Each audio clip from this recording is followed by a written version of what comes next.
ताजं अंड असणं गरजेचं आहे. त्याचबरोबर नर आणि मादाला क्रॉस असलेलं अंड पण असणं गरजेचं आहे. आता तुम्हाला हा रेशो माहित आहे का, की बाबा किती कोंबड्यांबरोबर किती नर लागतात? याची काही कल्पना नाही? तसं काय माहित नाही. बरं, ठीक आहे. हे विशेष काळजी घ्या या गोष्टीची, कारण की आता तुम्ही जशी अंडी बाहेरून घेणार आहे, आता आपण ताजी अंडी सुद्धा एकदा कोणाला ओळखीचे असतील, आजूबाजूचे असतील ओळखीचे फार्मवाले, त्यांना सांगू बाबा ताजी अंडी द्या. पण फक्त ताजी अंडीच असून चालणार नाहीये. तर प्रत्येक 5 कोंबडी बरोबर एक कोंबडा असणं गरजेचं आहे, ज्या फार्मवरून तुम्ही अंडी घेताय. थोडक्यात समजा त्यांच्याकडे बाबा 100 कोंबड्या आहेत, तर 100 कोंबड्यांबरोबर 20 कोंबडे असणं गरजेचं आहे. ही काळजी विशेष घ्या जेव्हा तुम्ही अंडी कुठल्याही फार्मवरून किंवा आजूबाजू जे काही शेतकरी असतील त्यांच्याकडून घेऊ, तर या विशेष याची काळजी घ्या. बेसिक तर तुमच्या लक्षात आलं की अंड ताजं पाहिजे आणि नरमादाला क्रॉस असलेलं पाहिजे. आता ही मशीन वापरायला अगदी सोपी आहे. याच्यात विशेष असं काही नाही करायचंय. याच्यामध्ये आता तुम्ही इथे पाहू शकता, मी जवळून दाखवतो. तर इथे तुमचं टेम्परेचर जे आहे हे सेट केलेलं आहे. म्हणजे हे जे 37.3 आहे हे सेट टेम्परेचर आहे आणि हे जे 65 आहे हे पण सेट ह्युमिडिटी आहे. म्हणजे तिथे तुम्हाला कुठलेही आकडे चेंज करायचे नाही, हा प्रोग्राम केलेला आहे त्याच्यात. आणि वरती जे दिसतंय ना हे लाईव्ह आहे, म्हणजे आता मशीन मध्ये किती ऊब तयार झाले हे ते दाखवतंय आणि मशीन मध्ये किती आर्द्रता तयार आहे, ह्युमिडिटी आहे, हे इथे दाखवतंय. तर इथे कुठलंही बटन दाबायचं नाही, पूर्णतः सेटिंग आपण केलेले असतात, पूर्ण त्याचं कॅलिब्रेशन केलेलं असतं, तेव्हा इथे कुठलीही सेटिंग करायची नाही. ठीक आहे. आता मशीनच्या आतमध्ये जर तुम्हाला दाखवलं तर याच्यामध्ये हे टोटल 720 अंड्यांच्या कॅपॅसिटीमध्ये आहे. या पुढे या तुम्ही, तरी 720 अंड्यांच्या कॅपॅसिटीमध्ये आहे. याच्यामध्ये आपल्याला फक्त काय करायचंय की अंडी ठेवायचे, पाणी ठेवायचंय. इथे आता आपण एक साधा डब्बा ठेवलेला आहे, पण इथे टोटली तुम्हाला ऑटोमॅटिक पाण्याचा डब्बा येईल, ज्याच्यामध्ये तुम्हाला मशीनला जेवढ्याला आपली गरज आहे तेवढंच पाणी त्याच्यामध्ये ऑटोमॅटिकली येऊन जाईल. ठीक आहे. आता हे जे पंखे तुम्हाला या साईडला दिसत आहेत, 3 मोठे पंखे बघून घ्या तुम्ही. हे 3 मोठे पंखे आहेत ना, हे 24 तास चालू राहतात. हे याच्यासाठी समजा की काही जर मशीन मध्ये बंद आहे किंवा चालू आहे तर आपल्याला कळलं पाहिजे. ठीक आहे. आता हे का समजवतोय तुम्हाला, आता जर तुम्ही पाहताय तर इथे 3 मोठे पंखे चालू आहेत, तर हे 2 छोटे पंखे सुद्धा चालू आहेत. तर छोटे पंखे जे 2 आहेत हे 24 तास चालू राहत नाही, हे गरजेनुसार चालू आणि बंद होतात. हे आर्द्रतेसाठी आहे. ठीक आहे. म्हणजे ही जी वाफ होते, जी ह्युमिडिटीची वाफ चालली ना, ही वाफ पूर्ण मशीन मध्ये पसरवायचं काम ते 2 छोटे फॅन करतात. जेव्हा म्हणजे आपला फॉगर चालू होईल त्याबरोबर ते 2 फॅन सुद्धा चालू होतील आणि फॉगर बंद झाला तर ते 2 फॅन सुद्धा बंद होतील. आणि हे जे मोठेवाले 3 फॅन आहे हे 24 तास चालू राहतात. ठीक आहे. आणि इकडे जे आहे याचं कनेक्शन ट्रेचं हे अगदी सोपं आहे. इथे जो सर्वात खालचा ट्रे आहे, हा खालचा ट्रेचं कनेक्शन आपल्या वरच्या ट्रेला येणार, त्याचं ट्रेचं कनेक्शन त्याच्यावरला, असं करता करता हे एकदम वरती येईल. आणि इथे बघा तुम्हाला एक सफेद पिन दिसते. ठीक आहे. ही सफेदवाली पिन, या पिनला आपलं मेन कनेक्शन येणार. म्हणजे तुमची सगळी अंडी लागल्यानंतर हे ट्रेचं कनेक्शन आहे. जेव्हा तुम्ही हे कनेक्शन लावाल त्याच वेळेस तुमची सगळी अंडी फिरणार आहे. आणि समजा ते कनेक्शन नसेल तर तुमची अंडी फिरू शकत नाही. हे काय इथे मेन कनेक्शन आहे ना, आता लावलंय. हा आता आपण लावलेलं आहे. ठीक आहे. दुसरं त्याचबरोबर इथे जे 2 दिसतात हे त्याचे सेन्सर आहेत. म्हणजे कुठल्याही याला आपल्याला काही करायचं नाही, मी तुम्हाला सिस्टमॅटिक समजवतोय की काय मशीन मध्ये असतं. ठीक आहे. कुठलंही बटन दाबायचं नाही, कुठलंही प्रोग्राम करायचं नाही, काही नाहीये. मशीनला 1 वर्षाची वॉरंटी असते आपल्या. कुठलाही इलेक्ट्रॉनिक पार्ट समजा 1 वर्षाच्या आधी खराब झाला तो तुम्हाला फ्री ऑफ कॉस्ट मिळणार आहे. त्याच्यामध्ये फक्त हा जो पाण्यात आपण जो फॉगर ठेवतो तो फक्त वॉरंटीमध्ये नसतो, पण तो तुम्हाला एक्स्ट्रा दिलेला असतो मशीन बरोबर. त्याचबरोबर आता आम्ही हे जे 2 छोटे फॅन आहेत जे ह्युमिडिटी वाढवण्यासाठी असतो, ते पण 2 एक्स्ट्रा फॅन द्यायचे चालू केले, जेणेकरून कधीही ते पण जर बाय चान्स बंद पडले तर आपल्या ह्युमिडिटीला कुठलाही प्रॉब्लेम येऊ नये. ठीक आहे. आता तुम्हाला अजून याच्यामध्ये अतिरिक्त काय माहिती पाहिजे असेल तर तुम्ही मला विचारू शकता. आता हे तर प्रत्येक दर 2 तासाला 2 मिनिटासाठी फिरणार आहे, पण आता आपल्याला समजा मॅन्युअली, हा ऑटोमॅटिकच फिरणार आहे, आपल्याला काही नाही करायचं. पण कसं फिरतं हे एक दाखवतो. इथून वरतून 2 नंबरचं बटन मी दाबून ठेवतो, अपचं इंडिकेटर चालू झालं आणि अपचं इंडिकेटर चालू झालं की आपलं इथलं रोटेशन चालू होणार आहे. आता रोटेशन बघा तुम्ही, या जवळून या सर. आता आपण इथे अंडी ठेवलेली नाहीये, पण तुम्ही जर ट्रेवरती हात ठेवला, ट्रेवर हात ठेवा, तुम्हाला ते रॉड्स फिरताना दिसतील, जाणवतील.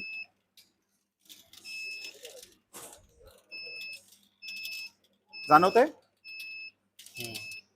तर हे अशा पद्धतीनेच फिरणार आहे. पूर्ण 360 डिग्री अंड गोल फिरतं, पूर्णतः गोल फिरतं आणि हे प्रत्येकी दर 2 तासाला 2 मिनिटासाठी. हा, हे फ्री आहेत ना, हळूहळू फ्री होत जाणार. आता नवीन ट्रे आहेत पूर्ण, तर हळूहळू हे फ्री होत जाणार. ठीक आहे. आणि सगळे एका टाइमिंगला सगळे सगळे एका टायमिंगला फिरतात, कारण की जेव्हा आपण सगळ्यांचं कनेक्शन लावलेलं असेल तर सगळे फिरणार. आता जसं तुम्ही मला म्हटलं की मी अंडी बाहेरून घेणार आहे, बरोबर. आता ही 720 अंडी याच्यात बसतात. समजा तुम्हाला 720 अंडी एका वेळेस उपलब्ध नाही झाली, मग आपण काय करायचं, समजा त्याच्यामध्ये तुम्हाला 400 अंडी उपलब्ध झाली, तर तशा वेळेस काय करायचं, अंडी लावताना सुरुवात इथून करायची, इथून नाही करायची. पहिल्या ट्रेला, दुसऱ्या ट्रेला, तिसऱ्या ट्रेला, चौथ्या ट्रेला, पाचव्या ट्रेला. तर तुमच्या या 5 ट्रेमध्ये तुमची अंडी 400 अंडी येऊन जातात. एका ट्रेला जवळजवळ 80 अंडी बसतात. तर एवढे ट्रेलाच अंडी ठेवायची. वरचं कनेक्शन तर करायचं, पण त्याच्यात फक्त अंडी नसणार. आता का, कारण की समजा तुम्हाला हे अंडी आज मिळाली आणि त्याच्या 5 दिवसाच्या 6 दिवसाच्या गॅपने पुन्हा हे 4 अंड्यांची 4 ट्रेची उपलब्ध एवढी अंडी मिळाली, तर फक्त काय करायचं, जेव्हा 18 दिवस पूर्ण होतात, 19वा दिवस लागल्यावर पिल्लं निघतात, त्यावेळेस फक्त या एका ट्रेचं कनेक्शन जर काढलं तुम्ही, तर इथून खालचे ट्रे तुमचे बंद होतील फिरायचे. आलं लक्षात, तिथून मग पिल्लं निघायचे चालू होतील. आणि ही तुम्ही 4 ट्रे 4 दिवस नंतर लावलेत, म्हणून काय करायचं की जेव्हा याचे 19 दिवस पूर्ण होतील तेव्हा त्याचं कनेक्शन काढायचं. ते केबलचा अडथळा वगैरे काही अडथळा येत नाही, कारण की नाही त्याच्यामध्येच आपली अंडी फिरत राहतात आणि पूर्ण गोल फिरतात, त्यामुळे त्याचा काही हे नाही. कुठल्याही एका पाईप मधून ते बाहेर आलेले असतात, त्यामुळे त्याचा काहीच अडचण नाही. पाणी स्वच्छ टाका, क्षारवालं पाणी शक्यतो वापरू नका. जर तुम्ही क्षारवालं पाणी इथे वापरलं ना, तर काय होतं, फॉगरची लाईफ कमी होऊन जाते, कारण की क्षार जे आहे ते पाण्याच्या फॉगिंग सिस्टमला अडकून राहतात आणि फॉग बनवायचा हळूहळू बंद करतं. त्यामुळे तिथे पाणी वापरताना स्वच्छ विहिरीचं म्हणजे ज्याच्यात क्षार आहे थोडक्यात तसं पाणी वापरू नका. पिण्यायोग्य जे पाणी असतं, ज्याच्यात क्षार नसतं, तसं पाणी वापरा. मी हे केलंय. हा, या बटनाशी काही एक संबंध नाही, ते चालू असो की बंद असो, तो बोर्ड आपण लावलेला आहे, कारण की आपल्याला तिथे एक फॉगिंग सिस्टम लावायची आहे. तो कंट्रोल इथूनच होणार आहे. ते बटन चालू असेल किंवा बंद असेल त्याच्याशी काही एक संबंध नाही, त्याला सप्लायच नाही. तो फक्त एक तिथून वरतून सेन्सर कनेक्ट करून दिलेला आहे.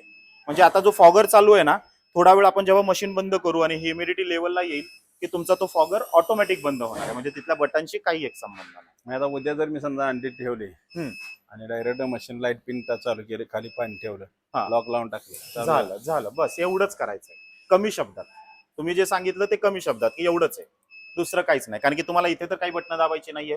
ट्रे लावला, अंडी लावली, कनेक्शन लावलं, पाणी ठेवलं, दरवाजा बंद केला, झाला विषय. मशीन खोलून टाकू शकतो. हा, दिवसाला एकदा उघडल्यात काही अडचण नाही, पण जेवढं होईल तेव्हा तुम्ही जर ऑटोमॅटिक सिस्टम ठेवाल तर हे जास्त चांगलं आहे. कारण की जेवढी मशीन उघडली जाते तेवढं टेम्परेचर आणि आर्द्रता लॉस होते. मग आपण पाणी ऑटोमॅटिक का केलेलं असतं, की मशीन एकदा लावल्यानंतर उघडायची वेळच येऊ नये. पाणी तुम्ही बाहेरून लावलं तर सगळं कंट्रोल होतं. डेली सर्व्हिस तर सकाळ संध्याकाळ 2 टाइम तरी उघडली पाहिजे मशीन. हा, जर तसं असेल तर, की पाण्याचा तुमचा इश्यू आहे तर तुम्ही तेवढा पुरतं पाणी टाका. तर असं काही नाही, बाकी काही नाही. हा, पण तुम्हाला काही नाही, तुम्ही पाणी जर ऑटोमॅटिक केलं तर काही गरजच पडणार नाही, उघडायची काही गरज काहीच नाही. जशी कोंबडी संध्याकाळी सकाळ सोडतो. हा, पण ती आपण कशासाठी सोडतो, तिला खायला, पाय मोकळे करायला, त्याच्यासाठी सोडलेली असते. आता ही मशीन आहे त्यामुळे आपल्याला तो विषय राहत नाही ना. ती कोंबडी असल्यामुळे आपल्याला ते करणं गरजेचं नाही, तर ती मरून जाईल तिथेच. त्याच्यासाठी असतं ते. आलं लक्षात. शक्यतो पाणी मॅन्युअली टाकायचं ठेवू नका, ऑटोमॅटिकच करा, ते जास्त चांगलं आहे. ठीक आहे. आता हे वेटचं इंडिकेटर चालू होतं एवढा वेळ, आता बंद झालं. आता हे बंद झालं म्हणजे काय झालं, तुमचा फॉगर बंद झाला. ठीक आहे. आता हे समजून घ्या, मगाच्यापासून आपण फॉगर चालूच बघत होतो, बरोबर, आणि ते 2 जे फॅन त्याच्या बरोबरचे आहेत ते पण चालू बघत होतो, बरोबर. आता ते 2 फॅन बंद झाले, बरोबर, आणि त्याचबरोबर तुमचा फॉगर पण बंद झाला. ते कशावर झालं, सेन्सरवर झालं. आर्द्रता मेंटेन झाली इथे. ठीक आहे. आता ते जे बटन तुम्ही मला विचारलेलं, त्या बटनाचा इथे काही एक संबंध नाही. जसं तुमची ह्युमिडिटी पाहिजे तेवढी मिळाली की ते हे झालं बघा. आता ह्युमिडिटी पुन्हा चालू झाली, फॅन ऑटोमॅटिक चालू झाले, फॉगर ऑटोमॅटिक चालू झाला, बरोबर. तर हे सगळं सेन्सर स्वतः करणार आहे. डोर ओपन केल्यामुळे आर्द्रता लॉस झाले. मग हे पाणी आम्ही का सांगतो की मॅन्युअली नका ठेवू, शक्यतो ऑटोमॅटिकच करा, कारण की तुम्ही जेवढं उघडणार तेवढं ते लॉसच करणार आहे. ठीक आहे. तर हे एक तुम्हाला समजवलं. आता त्याचबरोबर अजून एक महत्वाचं असतं, हा इथे एक ओव्हर हिटिंग फॅन असतो. म्हणजे कधी मशीनमध्ये समजा चुकून टेम्परेचर वाढलं तर ते वाढलेलं टेम्परेचर बाहेर काढण्यासाठी हा फॅन असतो. याला ओव्हर हिटिंग फॅन म्हणतात. आणि हा चालू कधी होतो, जेव्हा टेम्परेचर वाढलेलं असतं. आता ते वाढलेलं आपल्याला कसं कळणार आहे, तर इथे जे फॅनचं पहिलं इंडिकेटर आता जे बंद आहे बघा, ते इंडिकेटर ऑटोमॅटिकली चालू होईल जेव्हा टेम्परेचर वाढेल, आणि इथला फॅन चालू होऊन एक्स्ट्राची गरमी तो बाहेर काढून टाकेल. ठीक आहे. हीटर 1 आणि हीटर 2 म्हणजे आतले हीटर जे ऊब बनवण्यासाठी वापरले जातात, ते दोन्ही चालू आहे, कारण की आपल्याला जे टेम्परेचर पाहिजे ते अजून इथे आलेलं नाही. ठीक आहे. अपच्या इंडिकेटर मध्ये मी मगाशीच दाखवलं तुम्हाला की अपचा इंडिकेटर चालू झालं की तुमची अंडी फिरतात, ठीक आहे. आणि वेटचं इंडिकेटर चालू झालं की तुमचा फॉगर चालू होतो, फॉगर बरोबर ते दोन्ही फॅन चालू होतात. ते चालू होणं गरजेचं आहे. ठीक आहे. हे आलं लक्षात सगळं. म्हणजे हे जर तुम्हाला लक्षात आलं ना की हे काय काम करतंय, हे काय चालू झाल्यावर काय चालू होतं मशीनच्या आतमध्ये, हे एका लॉटमध्ये तुमच्या लक्षात आलं ना की याच्या व्यतिरिक्त मशीन काहीच नाही. ओके. ठीक आहे. एकदम सोपी सरळ अशी मशीन आहे, कोणीही हाताळू शकतं. चालेल. ठीक आहे. आलं लक्षात सगळं. ओके.